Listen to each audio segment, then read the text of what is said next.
series from Sutherland Institute exists to have these kinds of conversations, to discuss public policy issues that are important to all of us, and especially to you as voters and students here, in a way that can help connect constituents with elected officials and gain better understanding of important policy issues. And these kinds of conversations are more important than ever. So we're grateful to all of you being with us here in the room and for those watching online as well. So we'll jump right into the conversation. I'll hand things over to Jason Perry to have our conversation with Congresswoman Celeste Malloy. Well, thank you, and thank you everyone for being here today. School's going okay? All right, so far so good. This is going to be a great opportunity for us to be with Congresswoman Celeste Malloy today. And some of you have participated in these candidate conversations in the past, as you know, asked some questions, but the Congresswoman had a different idea for today. We're going to change the formula. We're changing it up a little bit, and you will be part of the discussion today. So we're going to do a couple of things if you're okay with it. Usually we say, don't have your phones out. Today is going to be a day to have your phone out, because the Congresswoman has come up with some questions. We have added a bunch of questions to this as well. And this is going to be an interactive sort of demonstration, not just some sort of understanding where you are in terms of your understanding what's happening with current issues, but also we're going to have some pretty interesting questions about you as students.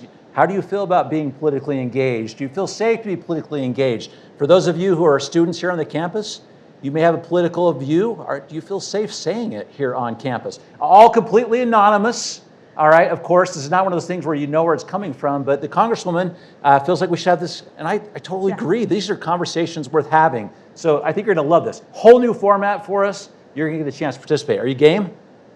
All right. How about a couple just... That was unenthusiastic. I saw some nods. Okay. All right. It just got better. We're going to do it anyway. Okay. It just got better. Not very often do you get to have real-time feedback, but let's do a couple questions, sort of just level set how connected people are politically, because we have lots of folks that have different things they're interested in. But this is our test right here. Y'all have your phone? You ready to go? This is the first question. Do you know who your state representative is? All right? There's no judgment. We're just kind of understanding. Just kind of see, because particularly if you are their representative, right? Well, I'd be their federal rep, so. Oh, I did say state, didn't And I? Your state rep, yes. We can't check if they're right, that if they think Of they know course who their not. state rep is. So this is Look at all that. on the honor system. 73% said yes, they know who their state rep is. That's pretty good. That's higher than I thought it would be. All right, the next one. What is your mayor's top priority? Let's go to question number 2. What is your mayor's top priority? Kelly, everyone's just doing it. I know. Okay, I can't wait to see what come up right here. We get Parks and Rec, the community, this is good. Social services, helping people, attracting business, improving life in the city. The lake, that's interesting. Law enforcement, education, keeping the peace, saving money, planned growth, safety. A couple of these keep coming up. City safety, affordability. You see a couple of things right there you have some thoughts about already, Congresswoman? Well, not on any of them No gondola? specifically. Safety seems to be. But I had a hunch if we asked this, we'd get a wide variety of answers, and we are. And this is from people who show up to something like this who are really politically engaged, so. Yeah, we kind of self-select here. These are people who want to be involved. Yeah. All right, I think that's a pretty good sense of how close people are watching. So let's get to a state question really quickly. Okay. This is the first one. Do you know what Operation Gigawatt is? Any of you heard about this? You don't have to know, but... Again, we don't have any way of proving you wrong if you say you do. Our students do know what's going on, so that's pretty good. What number is that? 89, 90% say no, 10% say yes. This may be a perfect opportunity to talk about what this is, particularly given what you're working on. Okay, so Operation Gigawatt is the governor's priority that he's outlined for bringing more energy production to Utah. We've got growing energy needs in the future, and it also is something that I'm really focused on. I'm on the Appropriations Committee, but I'm specifically on the Interior Subcommittee, so that has jurisdiction over most natural resources, and then I'm on the Energy and Water Subcommittee, which has jurisdiction over the rest of the natural resources, and I'm on the Natural Resources Committee. So we spent a lot of time talking about energy projects and energy policy, and how we can make sure the policy encourages more energy production. And it's also a top priority for the governor, but 90% of you didn't know that, which reinforces what my suspicion is. So before I ran for Congress, I was a congressional staffer. And I used to tell my fellow staffers that we spend a lot of time trying to craft an image for our bosses and making sure everybody knows, that they believe in this, but they're not this far this way or this far this way. And then you go out and talk to people in the district and they know one thing about them, and it probably isn't even true. So we, in our little political bubble, we think we're talking to this huge audience all the time. We think everybody's hearing what we're saying all the time. But the reality is, most people don't know what we're doing, and that may be a sign of a healthy society if you don't spend a lot of time thinking about what Congress is doing or what the governor's doing. But even, I did a teletown hall last week, and I've decided I really like that format. I used to hate it. I liked being in person with people better, but I did a teletown hall last week. I had 19,000 people on there. And there's no way I could get 19,000 people in a room for a real town hall. But 19,000 people, I represent 833,000 people. I'm not that good at math in my head. If any of you are math savants, you can tell me what percentage that is, but it's fairly low, even for that big of a number. And so I think this question is kind of telling about that, especially in a room full of people who care about politics enough to come to this on an evening. On the federal side, what is... We'll do questions, but let's get a little further into this first.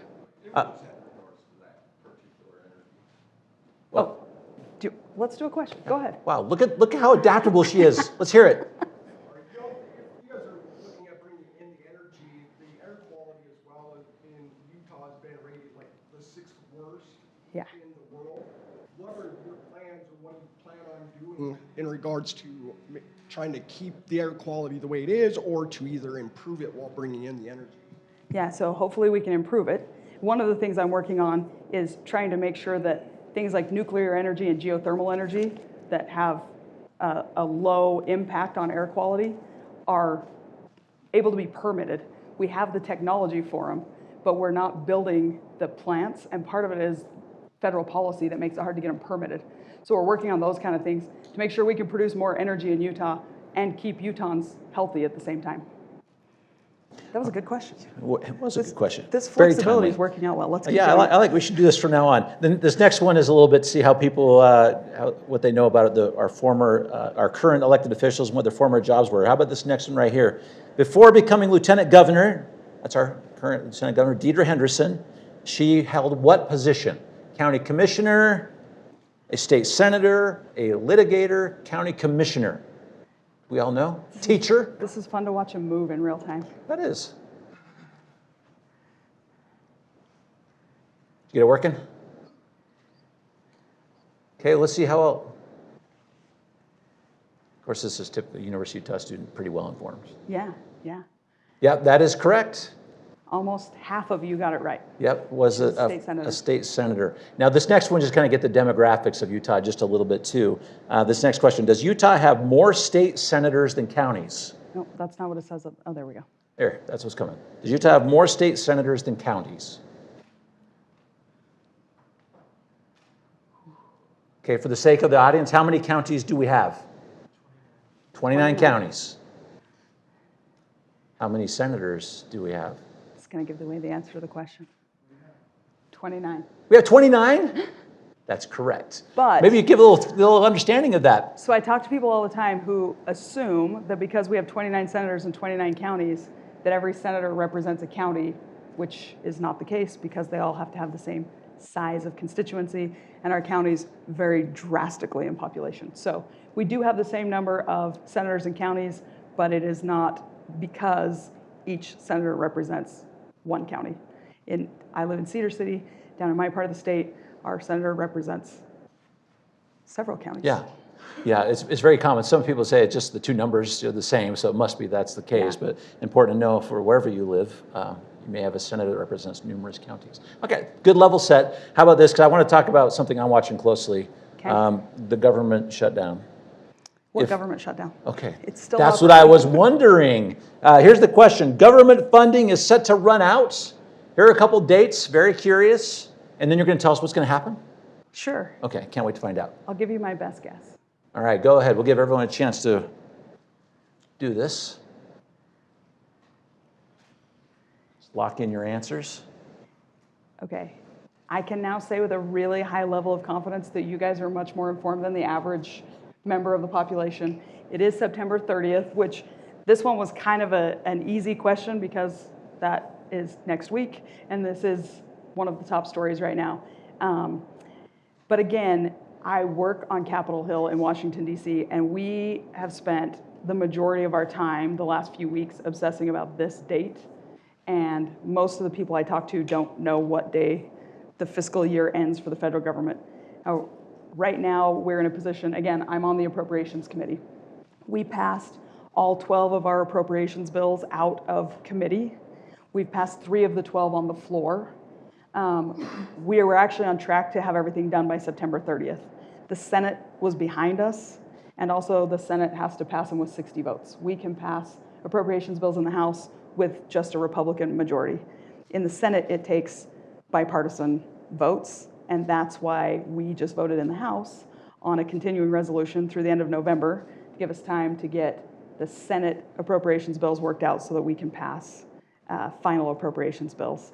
The Senate voted on it, and it didn't pass. So now we're at an impasse, and we'll see what happens over the next week.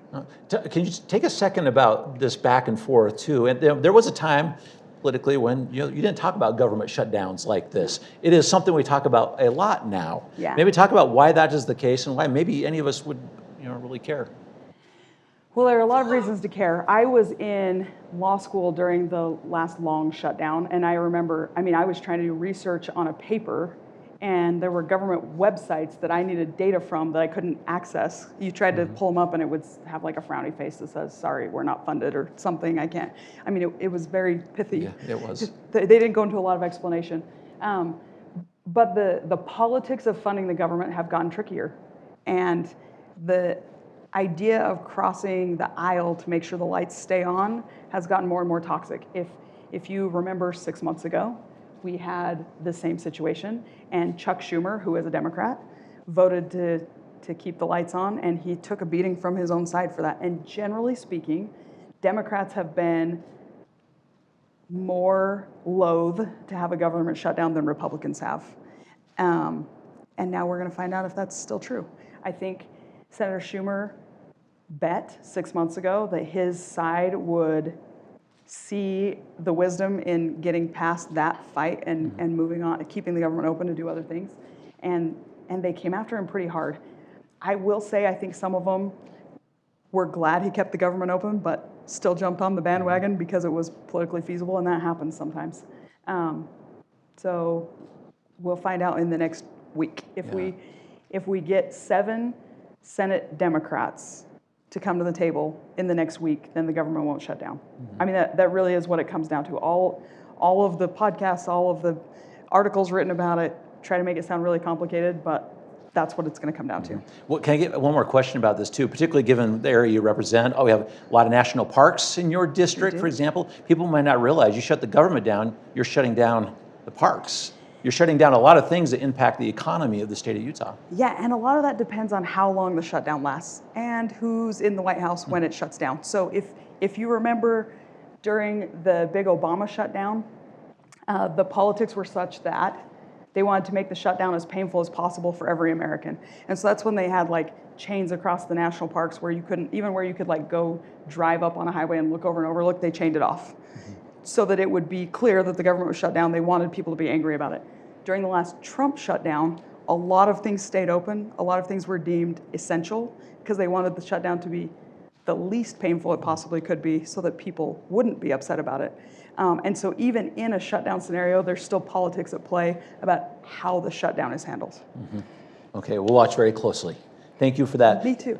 Let's get to a couple things, just kind of testing sort of political knowledge a little bit as we get, I want to see how involved people are in the political process. The first question here is, have you ever been to a city council meeting?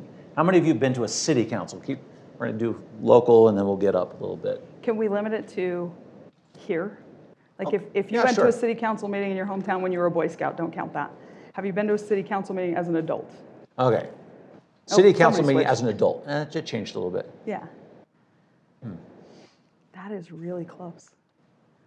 Getting less close. Your thoughts about this one? So as we start getting these finals, it looks like 57 not been, 43% have. So as we were talking about changing up this format, one of the things I wanted to kind of get to the root of, sorry, I'm not looking over here very often because my mic's over here and I know they need to pick it up for the sound, but more people are plugged into big national issues than to their local issues. And one of the things we want to test is in a group like this, in really politically involved students, how true that still is, how much more involved you are or how much more plugged in you are to big national stories than what's going on locally. And you're definitely more plugged in than average, but still higher involvement probably on national issues. Yeah, that's pretty good. Do you have a comment about getting engaged at the local level like this? Yeah, and I've said this for a long time, since way before I was involved in Congress as a staffer or as a member. Your local politics are the easiest place to make an impact. For people who feel like they don't have the ability to change the direction of this country or they're not being heard, it is so much easier to show up to a city council meeting and make a good point and have people respond, or to get your county to do something, than the federal government. Even at the state level, it's just a lot easier to have an impact. And a lot of people, I talk to people all the time who want to run for Congress someday, and they say, what should I do? And I tell them, go run for your school board or your city council or county commission or, your PTA. Get involved somewhere first.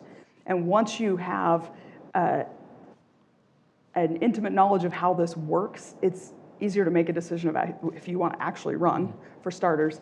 But you also get a sense of what it takes to make policy changes. It's not easy even at the local level, but it's more possible at the local level. And you kind of get a feel for what soft skills are necessary. And I think it's a good gateway to getting elected at the federal level, but I think for a lot of people, what they want is to make a difference, and they can find that on the local level, and they don't have to destroy their lives like I did.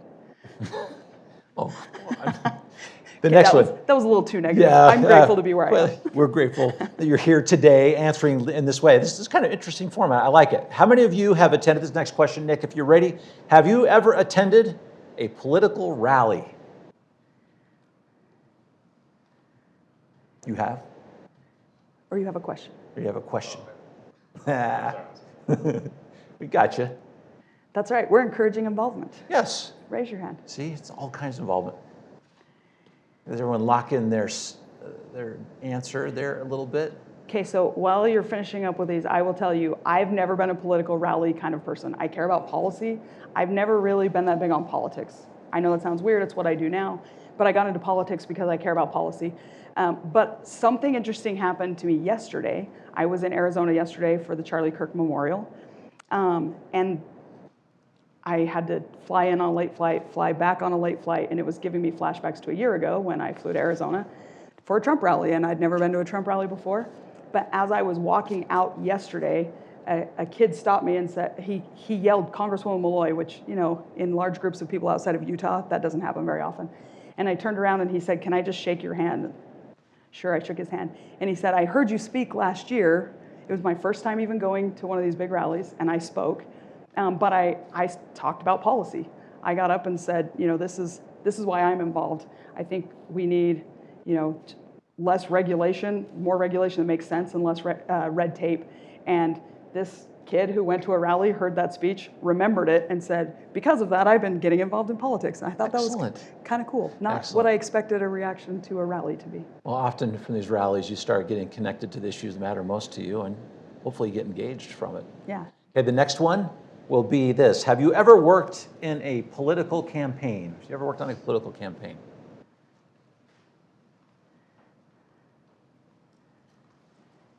I can promise you this one is much, much higher than the average in the population. Wow, it's warming my heart about Yeah. these folks. So everyone kind of locked in? 32% of the class, people here, going down just a little bit, have worked on a campaign. That's a pretty good number. That might be more than you might think. Yeah, that is a really high number. Talk about how this works for this campaign. So now that I have campaigned, anyone who is willing to volunteer on a campaign is extremely valuable, because you cannot cover all the ground yourself, and you can't hire enough people. And unless you have tapped into some gold under the rainbow somewhere that I've never been able to find, you cannot run a campaign with paid people or by yourself. It takes so many volunteers. But the thing that I love about people who are willing to get involved in a campaign is those are people who are willing to get involved in the community in other ways. There's a really high correlation between I'm willing to show up and work on a campaign and I try to solve problems in my community. So you guys are amazing that way. And my fear right now, especially in light of Charlie Kirk being shot in Utah less than 2 weeks ago, is that people your age are going to pull back. It happened on a college campus. And everyone who was there suddenly felt vulnerable. Everyone who watched it on TV, I think, felt a little vulnerable. And I worry for all of you that you're going to make a calculation that being involved, showing up at things isn't worth the risk. But you all are participating at a lot higher level than most people already. So let's go to some of the other questions and see the... Because the next question gets to this very issue. So let's see how you all feel about political involvement, and maybe you can continue that thought you just had. The next question here, how concerned, if at all, are you about political violence in the United States today? How concerned are you?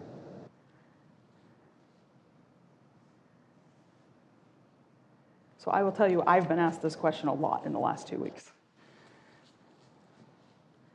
But you have numbers on this, right? Yeah, so I want to give you some polling too. Is that all right? Maybe I'll just give you that while we look at these final numbers here. So of the people here today, 58%, or mostly locked in, 58%, is it 55? 55% are concerned about political violence in the United States. 40% somewhat concerned. 2% not at all. 2% don't know. Can I put this in context where this group is with some polling that we've done, the Hinckley Institute with the Deseret News just this past week? We asked the very same question of Utahns, and the number was 90%. 90% of Utahns are concerned about political violence in the United States. And just to show you how universal this is as you give your answer. We're at 95. Yeah, exactly where I was going with this. And it's all political parties. 97% are Republicans. 87% of Democrats, 82% of independents. Across the board, and this group, this is a concern. It is interesting that independents are the least concerned. I mean, it's still a really high number. Still 82. But it's the lowest. Yeah, and they have we'll do another question here about who they think is responsible also in just a moment. But go through that number for just a minute for us, because this is a universal answer, it seems. Let's do this next question first, and then we'll unpack them both at the same time. Okay, the next one. Nick, you have it up. How safe, if at all, do you feel attending political events or rallies are in the U.S. today? How safe are they? Interesting.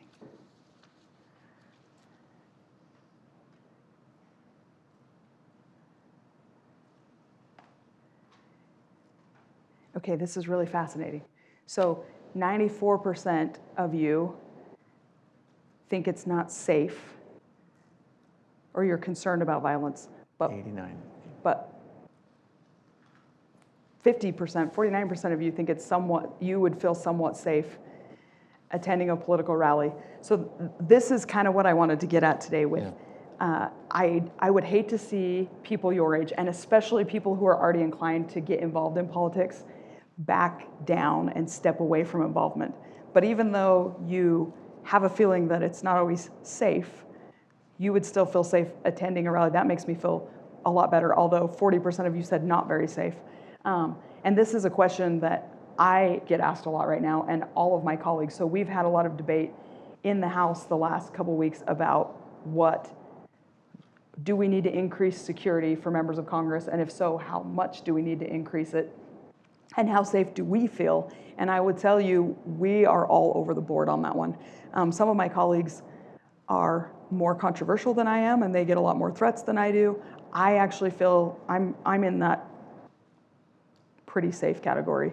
I am out meeting with people. I'm out in the public. I went to the memorial yesterday. I think it's dangerous for politicians to start feeling like they have to be separated from the people they represent. But a lot of people who are involved in politics have very complicated feelings right now about being at large public events, and a lot of participants who normally show up are having complicated feelings about being at public events. Unless you want to add something, I want to hold on to anything else until we see some of these other questions. Okay, I can do a couple more, but because at some point I want to get to how you find that balance, because what can easily happen is you stop participating, or the connection between the constituents and their representatives just disappears. Yeah. You want to wait on that one for just a minute, or you want to give us some thoughts about that? Because that could be what happens. Yeah, so I'm sure you all subscribe to my newsletter, so you all know this. But I put out a couple videos in the last couple weeks about people your age. I really am concerned about you disengaging. And I think the thing that unites us as Americans, and this isn't just me thinking, the thing that unites us as Americans is our system of government. It's our Constitution. We aren't a country that's united by religion. We're not a country that's united by ethnicity. We're united by ideas. And my concern is that if people don't feel safe at political events or even big public gatherings, that we start to back away from the things that make us Americans. If you don't feel like you can stand up in a crowd and tell me that I'm wrong, then we've lost something that makes us us. If I don't feel like I can stand in front of a crowd of you and tell you why I'm doing what I'm doing, and why I think it's right, then we've lost something. And my fear right now is that we will have a reaction to real things that are actually happening in the world that makes it worse. The less we trust each other to do the right thing and behave in public, the less we will interact in public and in big ways. And the more we all feel safe with people who agree with us, the more we'll retreat to our own corners and not talk to people who disagree with us. And when we've stopped having those interactions, I don't think our system of government can function that way. And I know that sounds maybe hyperbolic. I know it also sounds a little maybe political theory more than political reality, but I'm concerned that that's the direction we're headed. And so I'm spending a lot of time right now trying to make sure that we don't head that direction, that everybody understands that disagreeing is not just okay, but a really important part of our country functioning. And if we don't know how to get together and disagree, we're going to stop doing it. Let me do a couple follow-ups. Okay. One of these questions that, it's not one that I put up here, but was connected to the poll that I was talking about. We asked the question of Utahns, who do you think bears the most responsibility for the current climate of political violence in the United States? I have a feeling I'm not going to like this one. Well, probably not, but it was 43% of Utahns said the group that bears most responsibility are politicians, followed by media at 29% and social media at 29%. Talk about that for just a moment, because who's responsible for helping us with this dialogue? So I'm just going to point out that this is a poll of people's perception of who's at fault, and I'm going to push back on it a little bit. So politicians get a bad rap because it's easy to dislike politicians, and it's a good way for everyone to bond. But most of what you're hearing that makes you think politicians are the problem, you're getting through media and social media, and they intentionally make sure you're seeing the worst of all of us. And I have taken a crash course in this the last couple of years, and there are a lot of times I will talk to a media outlet for 10 minutes, and then I see the quotes they use, and I'm like, yeah, I said those words, but when you take out all the words in between, it really changes the tone of what I was saying. And so I've had this conversation a lot of times recently with groups of lawyers where they've asked me, how do we take down the temperature in politics? How do we heal some of the division in politics? And no one ever likes my answer, but I'm going to keep giving it because I think it's the right answer. The only way it's going to change, politicians are not going to change this because we have all the wrong incentives. And I say this as someone who is known for being even keeled, and I don't play the clickbait game. But that being said, the only way we're going to heal the divisions and the only way we're going to take down the temperature is for all of you to change the way you consume information. If you love Trump and you click on every article that says that he, left someone speechless or dropped a mic on someone, or if you hate Trump and you click on every headline that says he's a criminal and it's unconstitutional, whatever the thing is, and he's going to jail, you are making the problem worse. And I have colleagues who have cracked this code, and everything they do is calculated to get those clickbait headlines, because that's what people click on. If you're scrolling through social media and you're stopping on all the things that agree with you, we are going to stay politically divided. You could be right all day long and still break our system. Let me ask, I promised about the independents, so this gets to who's the right and who's wrong. This is the last one from the poll I was going to read to you. Do you feel that the left or the right bears more responsibility for political violence in the United States today? So here's how it came, as you might expect. 44% of Republicans said it was the left, 52% of Democrats said it was the right, and interestingly, 44% of independents said the left and the right equally. I'm actually surprised that the left and the right didn't blame each other at higher percentages. This is progress. We're getting somewhere. To that point right there, and I just want to grab one more thing you were saying here for our students that we talk about this. The need to really understand the other side. One might not realize, you might understand your own opinions better if you better understand the other side's opinions and approach. Yeah, so steel sharpens steel, right? We've all heard this. And it sounds like maybe a cold-blooded way of arguing for more debate and more dialogue. And it is true that when you go debate somebody, when you engage with someone who disagrees with you, you hone your own arguments and they get better. But it is also true that when you have to stand there and look another human being in the eye and make arguments, you're more likely to soften your own stance and to see the humanity behind someone else's argument. So I was a lawyer before I got into politics, and the law in this country is an adversarial system. And so they train us in law school to think like lawyers. That's what they say. We're not training you how to be a lawyer, we're training you how to think like a lawyer. And one of the things they do, at least at my law school, what they did, so your first year of law school, when you're terrified and they're breaking you down to build you back up, the first semester they have you write a legal memo on an issue that's a close call, where there's a circuit split or something, and they split your class in half, and half of you write a memo arguing on the one side, and half of you write the same memo but arguing for the other side. And that's how you learn to do legal. I think they do legal research first and then writing. At least that would make sense. I can't remember anymore.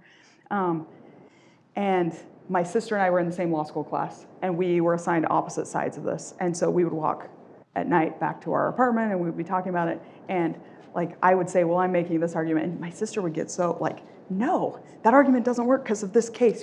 So you kind of fall in love with your arguments that you're making, and you get so convinced that you're right. And then this is where they do their law school jujitsu on you. You come back after Christmas break, new semester, now you're in legal writing, and they have you write a brief, and they make you switch sides. They never tell you they're going to do that. So you fall in love with these arguments, and you're so convinced that you know what the court would do. And then the next semester, they make you write a brief about the same issue, but on the other side of the issue. And people's brains start to melt because they were so convinced when they were assigned to write on one side. Then when you're assigned to write on the other side, you have to find good arguments. And so you do. And by the end of the semester, you're like, well, maybe some of the points I made the first semester were really good, but now I can see this. And that is a skill that we need to have as Americans. We've got to be able to, even if you have strongly held beliefs on one side, we've got to be able to look at the other side and understand the merits of the argument. The dean of students, when I was in law school, would always tell me, nobody is all good or all bad, and two thinking people are going to disagree. You're not going to marry someone who agrees with you on everything. You're not going to have a roommate who agrees with you on everything. Two people who can think are going to find points of disagreement. But we can all still live together in society if we understand the rules and if we know how to negotiate real human issues. And that's the skill that I'm afraid we're losing when people are on social media and reading in the media about controversial things, but blaming someone else for it being controversial. So I'm just going to point out that the people who responded to the survey are blaming politicians, but they're probably consuming really lopsided media. Sometimes you got to read the other side, watch it, listen to it. Let's get to this next question. Nick, you have it up? This is the next one. Has the killing of Charlie Kirk made you feel more or less likely to attend political events or rallies?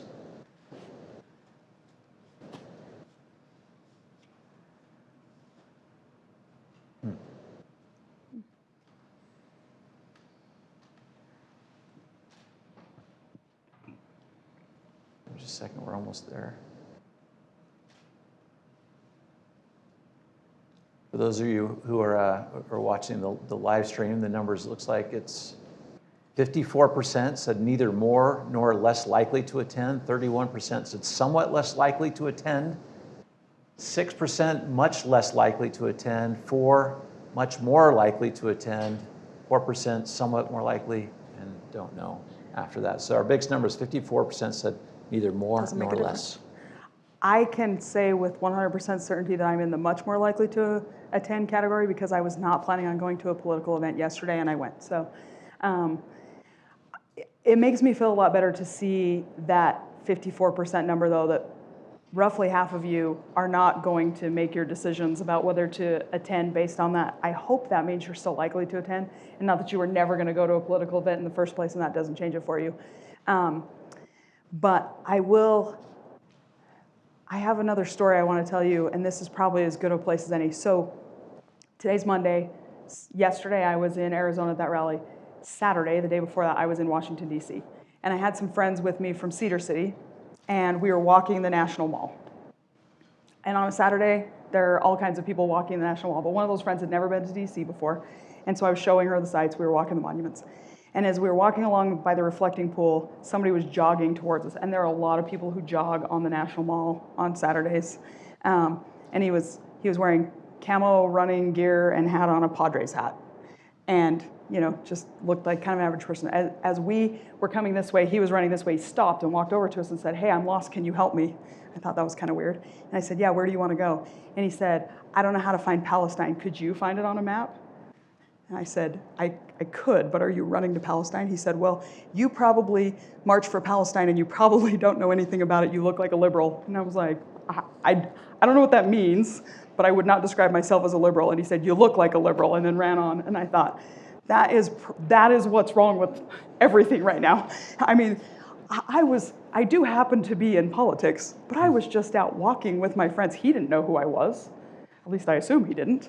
And I was wearing like a pink skirt and a yellow shirt. Maybe now I'm wearing pink and yellow again. Maybe that's like a code. I don't know. But there was nothing about that interaction that was going to change anyone's mind. There was nothing about that interaction that was going to make anyone's life better. For some reason, he felt like yelling at people on the National Mall was going to prove some sort of point. And I actually support Israel, so whatever point he was trying to prove, I'm not the person he needed to prove it to. And I don't know who he is, so if he's watching, he can call and dispute my version of events. But the reason I tell a story is because I think you especially, you're younger than me, have grown up with, these short social media interactions where it's like, oh, look at this person mic drop on someone, or look at this person own someone, or this person left someone speechless. And those get a lot of clicks. And it may have created an illusion that is an effective form of dialogue and interaction. But he didn't change anybody's mind, and I doubt he felt better. It was just a, random encounter on the National Mall.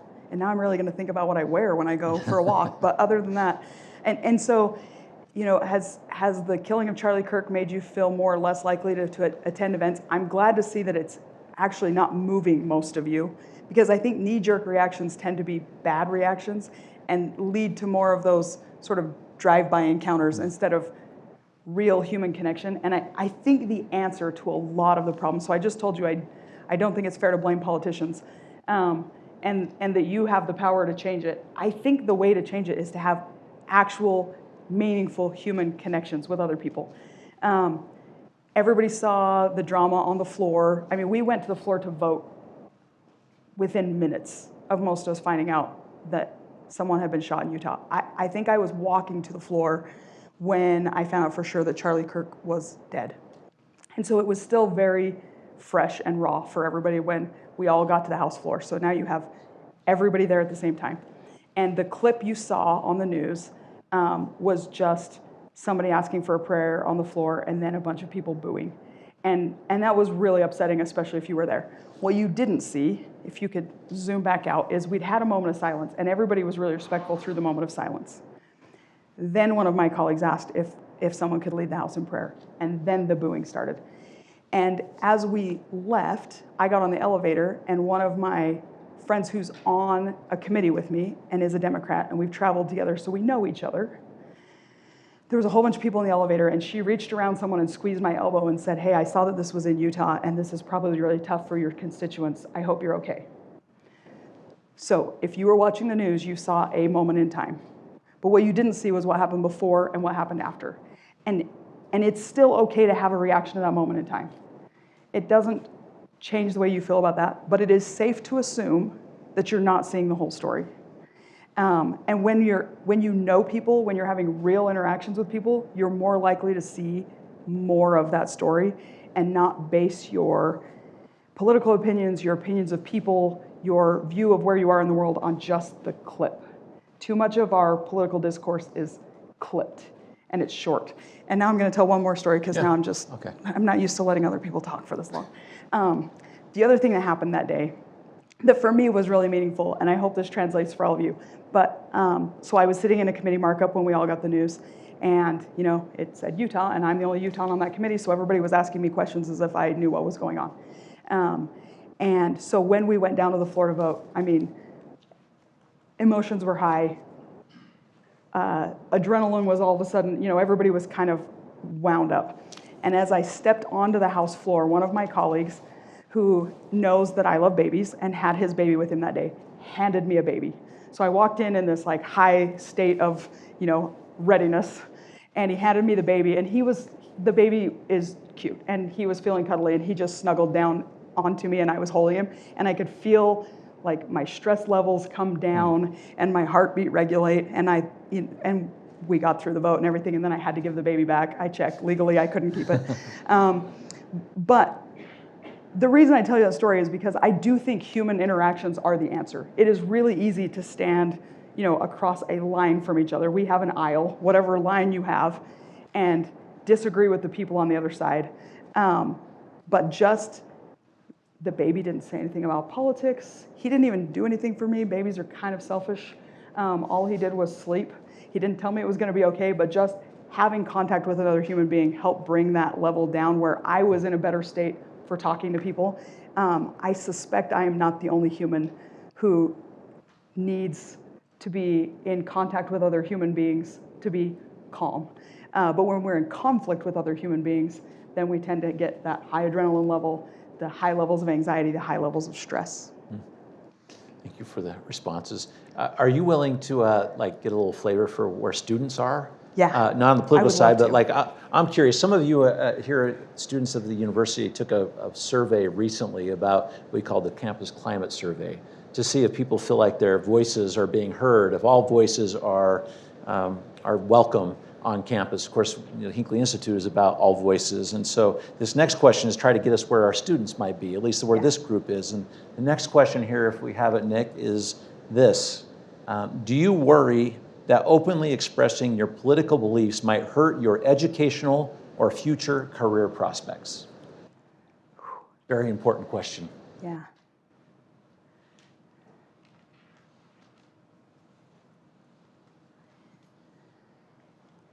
Almost there, wow. So for those watching, do you worry that openly expressing your political beliefs might impact your educational career prospects? Of this group, 81% said yes. This is sort of consistent with what we're seeing. So what do you do when you think, I have an opinion, political, otherwise, and I feel there's a ramification for me expressing it? So this one's tricky, especially right now. I know there's a lot of dialogue right now about what political opinions people should be expressing at work. And I think this is where that practice at disagreeing and talking about hard topics comes in. If you are expressing your political beliefs by posting an angry rant, that is much more likely to hurt your educational and career prospects than if you're having meaningful conversations with people in your classes or at work about where you are politically. And if we lose the ability to do the second, then we're losing. I would love for us to lose the ability to do the first. Just because you have the right to do something doesn't necessarily make it the right thing to do. And it's cheap political interaction to go say something from the safety of your screen that you wouldn't say if you were having a real conversation with a real person. So it does concern me that everybody, that 80% of the people in here are worried that if they openly talk about their political beliefs, it will hurt their careers. We have to get that number turned around. And I think the way we get that number turned around is practice talking about difficult things in constructive ways. I think most people would actually love to be able to have campuses and workplaces where you could have real dialogue about real issues. But I'm not sure anyone, maybe a few people, maybe 20%, want to be in a situation where somebody is haranguing you at work or in class because they're so sure their political views are right and you're an idiot until they tell you one more time and you crack and decide they're right. And we've all been there. So if we can, on the spectrum of political interaction, if we can move towards the, handing someone a baby end of the spectrum and away from the mic drop on Twitter, and it's not Twitter anymore, but I think that number could flip around. Okay, well, let's keep this number with the next question. Put this, for you as students or otherwise, have you ever your own political beliefs in the classroom? Let's talk about you're in your classroom, you have a certain you decide, I better not say that in this, this particular group. How many of you have self-censored yourself? Interesting.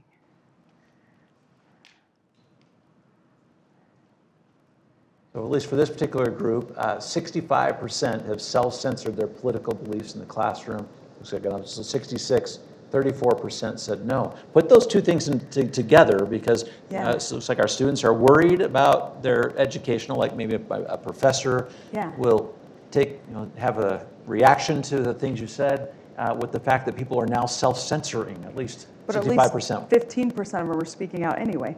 So this is actually shaping up a little bit like the political involvement question where people are worried about their safety, or they're worried that they're not safe, but they're not worried about their safety, they'll show up anyway.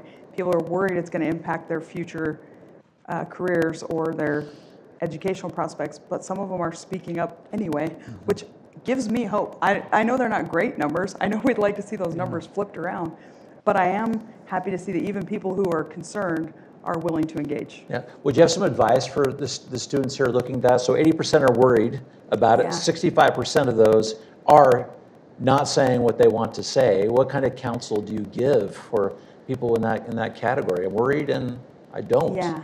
So my advice, and keep in mind, I do politics for a living, so I do this, is go practice. Go practice talking to people about the things that actually matter to you. Part of the reason I think people self-censor is because they're worried about, having to have an argument. But I think at least part of the reason is people don't get enough practice articulating things that are controversial, and so they worry that if they try to say it, they're not going to say it right, and then everyone's going to pile on them just because they're not.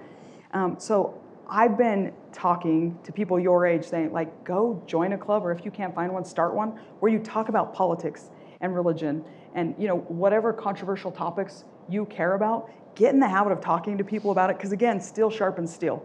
And if you're in the habit of talking about it, and you're talking to people who aren't on your side all the time, then you're not going to self-censor out of that fear that you're inarticulate or that you won't say it right. And in my experience, that's what holds a lot of people back. And then some of it is just, if you feel outnumbered, there aren't a lot of people who want to throw themselves into the lion's den, so to speak, when they're outnumbered. But if you get some good practice at talking about what you believe and not trying to make everyone else agree with you, but just telling them how you feel, it gets easier even to do that. Got a question?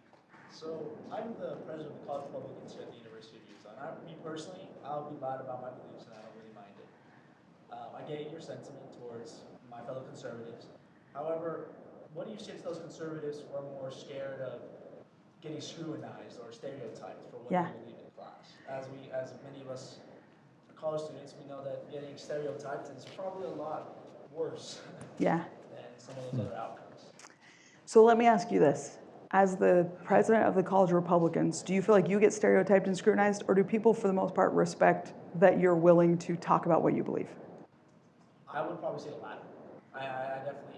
I'm pretty loud about it. I don't think many people would probably care, Yeah. or they probably would have made a debate with me about it.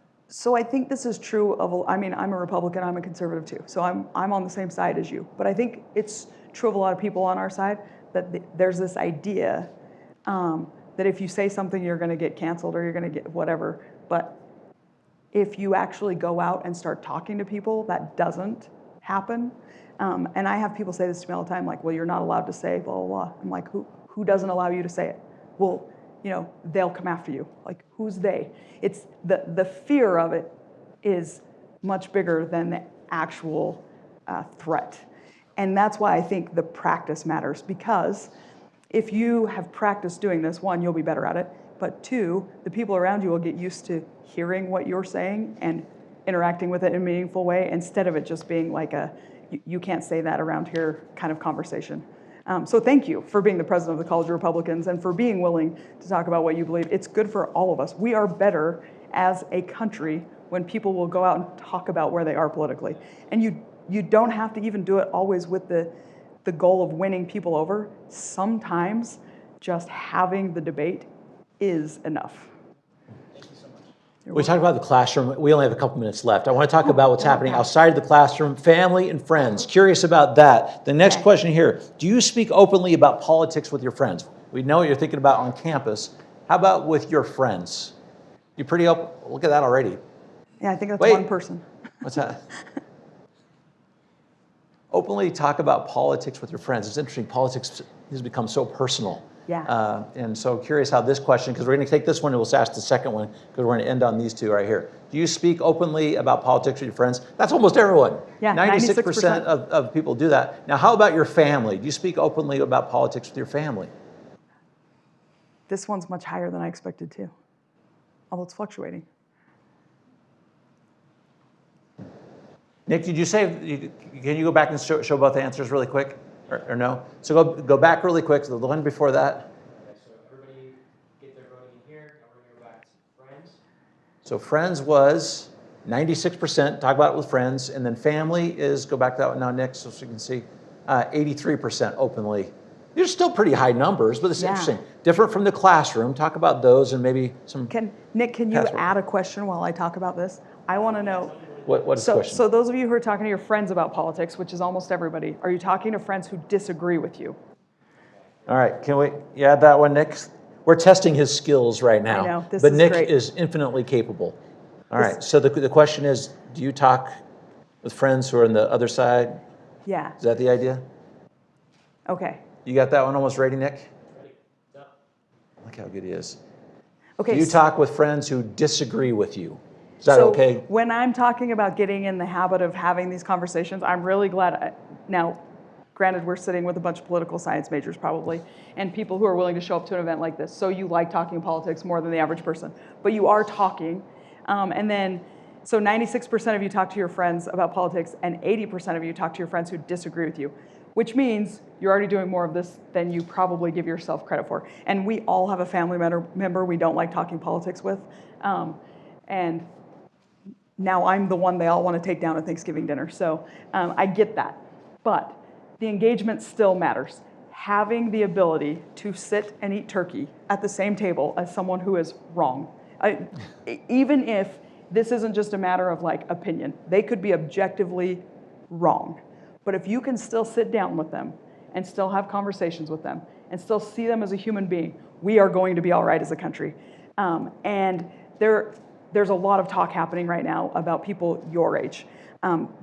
Some of the high profile incidents lately, they've been people your age. And people my age are worried that you were teenagers during COVID and you stayed home on the internet during some formative years, and maybe you didn't develop the skills of being able to engage and talk to people and handle these things constructively, but you're proving that that isn't true, and that gives me a lot of hope. So I'm going to end with this, and then I'll let you have the last word because this is your house. But don't pull back. I don't think isolation is going to be helpful for any of us. Step up, lean in, learn how to have the hard conversations. I have never seen an idea get better because nobody challenges it. I've never seen a bill get better because everyone just agrees with it.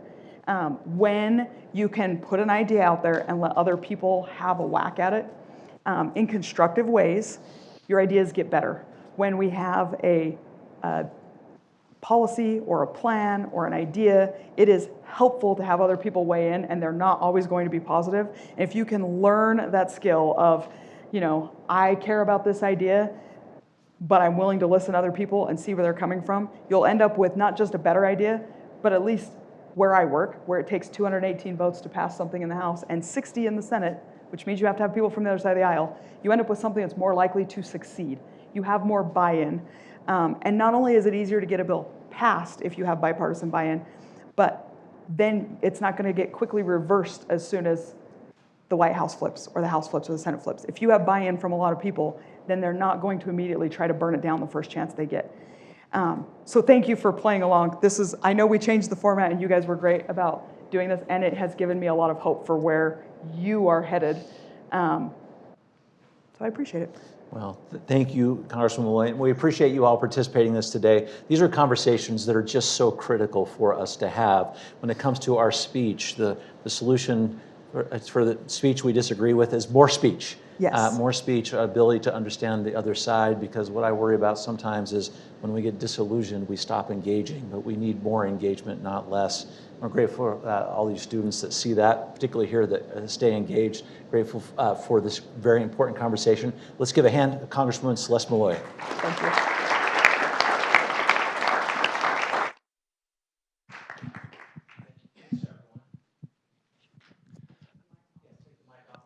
I just want to add briefly on behalf of Sutherland Institute, thank you all for being here and participating. Of course, thanks to the Congresswoman and to Jason for that conversation.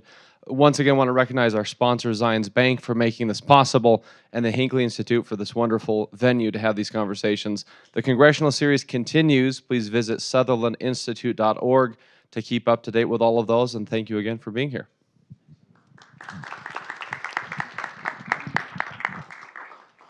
All right.